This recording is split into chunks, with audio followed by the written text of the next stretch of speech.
Hi, I am Lily of Lil Pilates, and this video is going to focus on the fundamental Pilates movement kind of concept of axial stability or trunk stability. We are going to explore that fundamental movement with supine abdominals, so laying on your back abdominal work. So let's get into it. You're going to lay on your back, feet bent, feet flat on the floor. For demonstration purposes, I'm going to have one foot on a block. My goal with this video is to discuss this concept of axial stability and core strengthening with a stable spine. But it's also to help you be autonomous in your movement and decide what level of challenge you need with the leg movements, kind of the hip movement, to make this challenging for you. So we're gonna start less challenging, moving to more challenging. So arms long by your side, neutral spine, and I've got my left foot on the floor, right foot up on a block. So you'll decide based on what you need if you add the block or not, but likely starting with both feet just on the floor without a prop underneath you. So little breath of air under my low back. I'm going to take an inhale into the ribs, and then as I exhale, I'm going to wrap the seatbelt around my low waist. So engaging my abdominals, I'm not tucking my tail. I'm not going into an imprinted spine, but I'm just wrapping my core. So let's do that one more time. Inhale into the ribs, and then exhale, engage your abdominals. On your next inhale, without changing anything from the pelvis up, engage the core, engage your hip flexors to float your left thigh into tabletop, and then lower down without changing anything else. I'm going to bend my arms so you can see as I lift up, and as I lower down, I'm trying not to change the weight through my hips on the mat or my pelvis on the mat, and the spine doesn't change. So as I lift, I want to watch or kind of feel for, does the tail tuck under as my leg lifts? And as I lower those last few inches, does my tail tilt away from me, or do my ribs, my low back come away from the floor? If that's the case, you can always bring a prop, a block or a book under your leg, and you'll do that same float and lower down. We're just going to eliminate the most challenging part as the foot gets closer to the floor. So finding the place where you can stabilize really, really well. We're going to take the block out of the way, and we're going to come back onto our backs with that same starting position. So arms can, again, be long by your side. I'll bend them so you can see what's happening at my hips. So tabletop march, tabletop fold, one thigh at a time. We can start to find that alternate without changing, again, the shape of the spine. If that feels accessible, you can stabilize, low back is happy. You're going to float one thigh and then float the other thigh.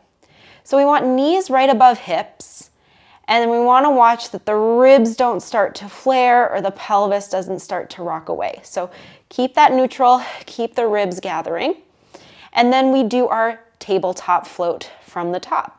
So we tap one heel or toes towards the floor and lift.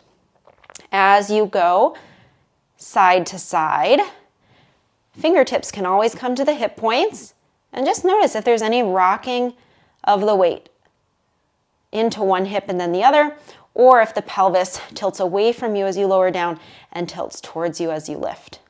The other thing I will note is that we're just flexing and extending at the hip. So as I lower down, try not to bend the knee. Keep the knee at the same shape versus bending it. So those last two reps I was bending the knee. These last two reps, I'm going to keep that shape of the knee exactly the same.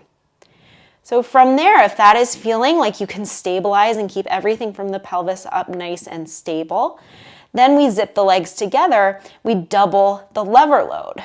So both legs will lower and lift. And then be true to the back of the weight, or the weight at the back of the sacrum, only lowering this twice as heavy lever, 2 legs instead of 1, only lowering as far as you can avoid arching in the low back or that tilt of the pelvis away from you. So 2 variations with the legs floating. You might need to take a break at any point. Please do. This is a long time with legs floating in the air. The other variation that we are going to do is our single leg stretch. So again, stability from the pelvis up. We reach one leg out and then pull in, and the other leg out and pull in. You can challenge by taking the leg lower towards the floor, or if that takes you into that tilt of the pelvis away, play with reaching the leg further up. So we'll go out and up as high as you need to keep everything from the pelvis up stable. And then again, both legs can zip together. We lengthen and lengthen and bend.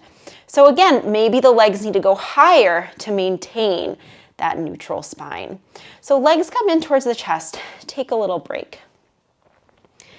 So I cued everything that we just did with a neutral spine. Strengthening in the kind of axial body or the trunk in a neutral is great because it's following the natural curve of the spine, and there's naturally the least amount of compression in the spine when we're in a neutral.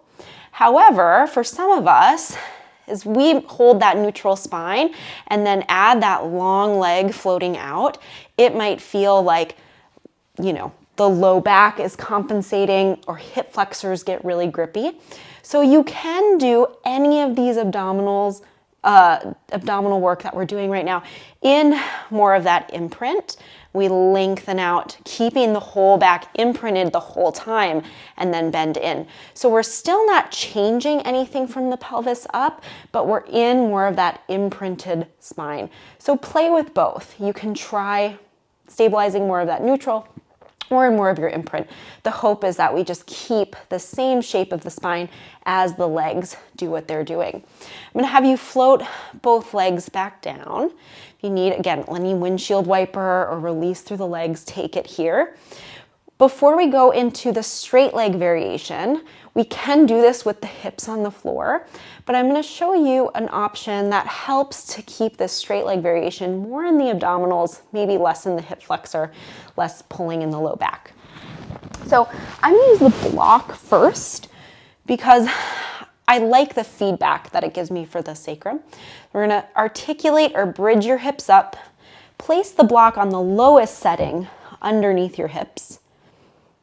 And we want to make sure it's right at the sacrum, so on the bony part of your pelvis, not too high in the small of your back. And then from here, wrapping the belly, we float one leg at a time. So you can do your toe taps, your double toe taps, your single, and your double leg stretch with the hips hoisted up a little bit. We're in less hip flexion. Sometimes it helps to get it into the abdominals and out of the hip flexor. So you can use a block at any point. We'll also talk about using the ball and why you might use the ball. But for this straight leg variation, I'm gonna straighten my legs up towards the ceiling. So straight legs is gonna make the lever a little bit heavier. It's longer, we're further away from the center. So this is upping the ante a little bit here. We're gonna start with a single straight leg, lower and lift, lower and lift. Now, the block is hoisting the hips up a bit. It's also giving me a little bit more feedback as I lower that heavy lever to the floor. Does my pelvis rock away from me at all or towards me at all as I lift?